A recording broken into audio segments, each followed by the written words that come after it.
కరివేపాకు రైస్ ఎలా చేయాలో చూద్దాము. ప్యాన్లో ఆయిల్ పోసుకొని ఉద్దిబెల్లు, శనగబెల్లు, జీలకర్ర, ఎండుమిరపకాయ, నూగులు ఇవేసి బాగా ఫ్రై చేసుకోవాలి. ఫ్రై అయిన తర్వాత కరివేపాకు వేసుకొని అది కానీ బాగా ఫ్రై చేసుకోవాలి. పట్టుకుంటే పిండి అయ్యేంత వరకు ఫ్రై చేసుకోవాలి.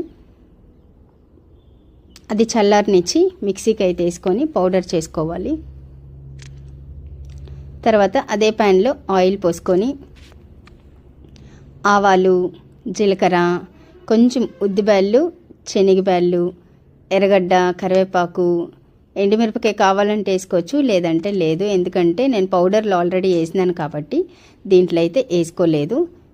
కొంచెం కరివేపాకు ఇవి వేసి అన్నీ బాగా ఫ్రై చేసుకొని మనం పట్టు పెట్టుకున్న పౌడర్ని అయితే దాంట్లో వేసి కొంచెం ఉప్పు యాడ్ చేసి రైస్ అయితే దానికి తగినంత రైస్ అయితే తీసుకొని అంత కలిపితే కరివేపాకు రైస్ రెడీ. వీడియో నచ్చితే సబ్స్క్రైబ్ చేసుకోండి.